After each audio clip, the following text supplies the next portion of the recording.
حکم کیا کہ آپ اپنا نظریہ اور اپنا پوائنٹ آف ویو اور اپنا جو موقف ہے وہ تبلیغی جماعت کے بارے میں ہم سے شیئر کریں اور ہمیں بتلائیں اور اس کی وضاحت ضرور کریں۔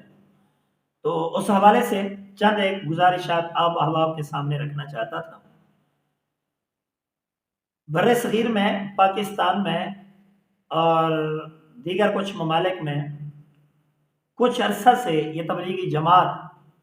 دیوبندی تبلیغی جماعت جس کو میں اکثر کہتا ہوں، یہ رائج ہے اور لوگوں کو اس چیز کے ساتھ اس کو باور کیا گیا ہے کہ یہ اسلام کی تبلیغ ہے اور اسلام کی تبلیغ کے لیے آپ اپنا جان، مال اور اپنی سب کچھ اس کے لیے قربان کر دیں۔ تو اس کے لیے لوگوں کو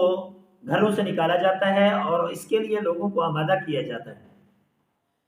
تبلیغی جماعت یا تبلیغ، اسلام کی تبلیغ، دین اسلام کی تبلیغ کرنا اور ابلاغ کرنا، پہنچانا، دعوت دینا، یہ فرض ہے، ضروری ہے، لازم ہے۔ جس طرح کہ اللہ تعالیٰ نے قرآن مجید میں فرمایا، یا ایھا الرسول بلغ ما انزل الیک من ربک، اور نبی کریم صلی اللہ علیہ وآلہ وسلم نے بھی فرمایا بلغوا انی ولو آیا۔ قرآن مجید میں جو اللہ تعالیٰ نے فرمایا یا ایھا الرسول، اے میرے پیغمبر،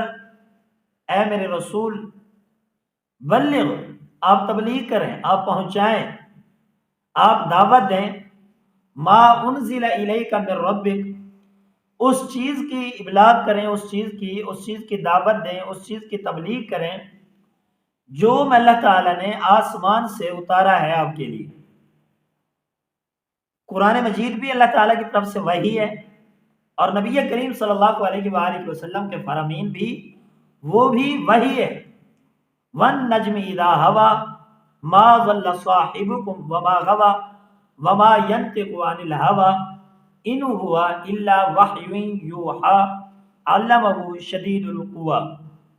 یعنی حدیث رسول صلی اللہ علیہ وآلہ وسلم بھی وحی ہے اور قرآن مجید بھی وحی ہے۔ اس چیز کی تبلیغ فرض ہے ہر آدمی پر،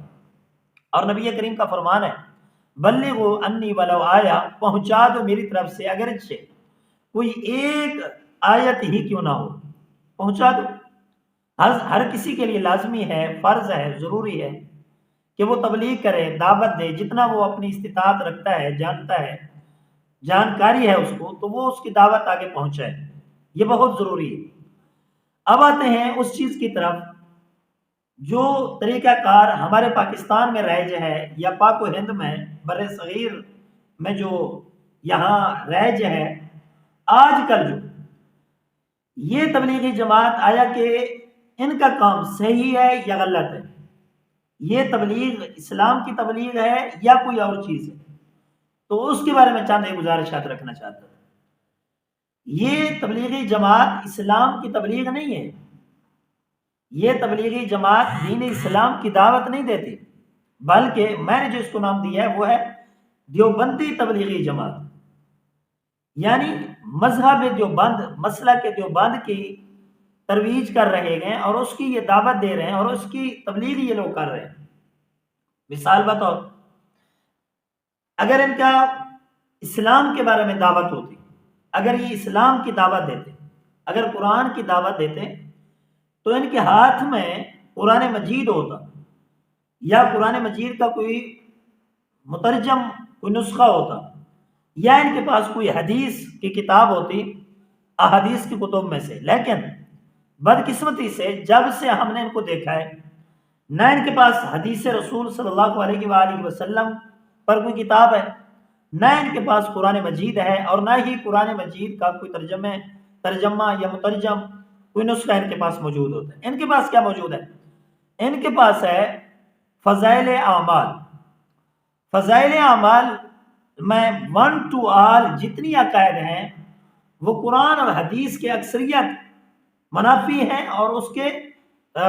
برخلاف ہیں، قرآن اور حدیث کے برعکس ہیں، قرآن اور حدیث کے۔ قرآن اور حدیث سے ہٹ کر فضائل اعمال میں عقائد، نظریات، نام دیا گیا ہے فضائل کا، لیکن اس فضائل اعمال میں بھی عقائد ہیں، ان عقائد کا تعلق اسلام سے نہیں ہے، ان عقائد کا تعلق دین سے نہیں ہے، بلکہ ان کا عقائد کا تعلق مسلک دیوبند سے ہے۔ اور نامی مقلدین جو اپنے آپ کو مقلدین کہتے ہیں، نامی حنفی کہتے ہیں، حالانکہ وہ امام ابو حنیفہ سے بھی ان کا کوئی تعلق نہیں ہے در حقیقت، یہ ایک اور بحث ہے لمبی، ان کا بھی ان سے کوئی تعلق، امام ابو حنیفہ سے بھی کوئی تعلق نہیں، انہوں نے صرف لیبل لگایا ہے امام ابو حنیفہ رحمہ اللہ تعالیٰ کا۔ نہ امام ابو حنیفہ رحمہ اللہ تعالیٰ کی کافی سارے اقوال، کافی ساری چیزیں، کافی سارے مسائل میں بتلا سکتا ہوں جن میں یہ لوگ امام ابو حنیفہ کو بھی نہیں مانتے۔ فار ایگزامپل، مثال کے طور پر امام ابو حنیفہ رحمہ اللہ تعالیٰ کا یہ فتویٰ ہے کہ قرآن مجید کے بدلے میں آپ پیسے نہیں لے سکتے، یعنی جو قاری القرآن، جو امام مسجد قرآن پڑھا رہا ہے یا مسجد میں امام ہے، وہ تنخواہ نہیں لے سکتا۔ اب آیا کہ یہ تنخواہ لے رہے ہیں یا نہیں لے رہے، یہ آپ اپنے اپنے علاقے میں ذرا اس کی ججمنٹ کریں اور تحقیق کریں، اس کی انویسٹیگیشن کریں، آپ کے سامنے سب چیز کھول کر واضح ہو جائے گی آیا کہ یہ لے رہے ہیں یا نہیں لے رہے۔ اسی طرح امام ابو حنیفہ رحمہ اللہ تعالیٰ کے بارے میں انہوں نے کافی سارے مسائل، کافی ساری چیزیں جو ہیں وہ ان کی طرف منسوب تو کی ہیں لیکن ان کو مانتے نہیں ہیں۔ دوسری چیز آپ دیکھ لیں، امام ابو حنیفہ رحمہ اللہ تعالیٰ کا یہ فتویٰ ہے دیہی علاقوں میں، دیہات میں جمعہ کا خطبہ دینا یہ جائز نہیں ہے، جمعہ نہیں ہوتا۔ اب یہ نامی مقلدین، نامی حنفی، امام ابو حنیفہ کا لیبل نام استعمال کرنے والے اب یہ دیہاتوں میں جمعہ کو خطبہ دے رہے ہیں یا نہیں دے رہے، یہ بھی فیصلہ آپ نے کرنا ہے۔ اصل یہ تبلیغی جماعت اسلام کی تبلیغ نہیں ہے بلکہ مسلک دیوبند کی تبلیغ ہے، منہج دیوبند کی تبلیغ ہے۔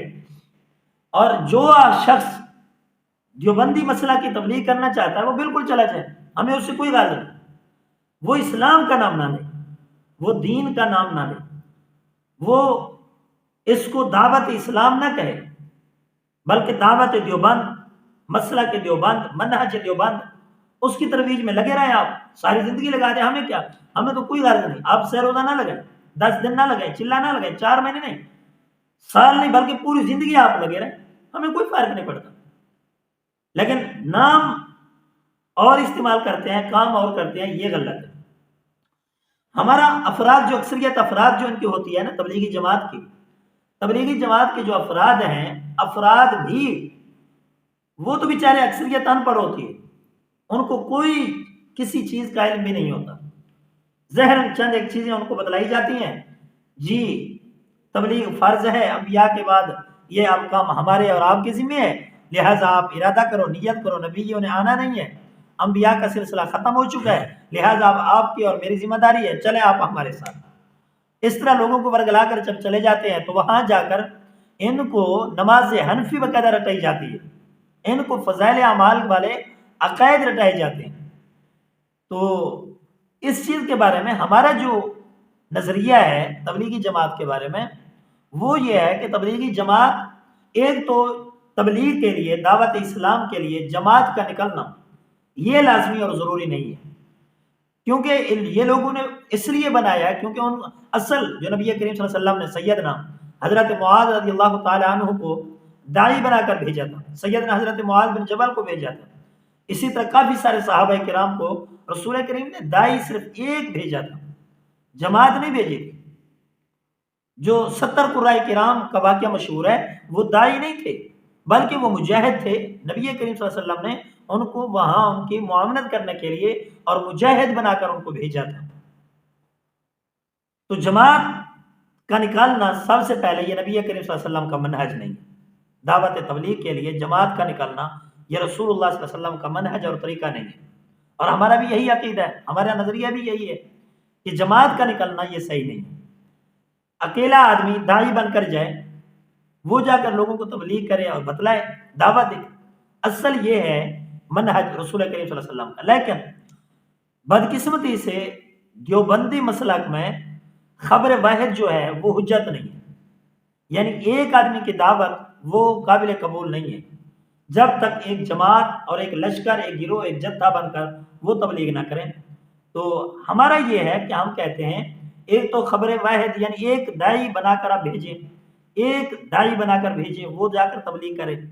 اور تبلیغ بھی وہی کرے جو قرآن اور حدیث کی ہے، پھر اس کو ہم دعوت اسلام، دین اسلام کی تبلیغ پھر یہ شمار ہوگا۔ اگر آپ کا نصاب اور آپ کا سلیبس اور آپ نے اگر لوگوں کو اسی فضائل اعمال پر رکھا تو لوگ پہلے بھی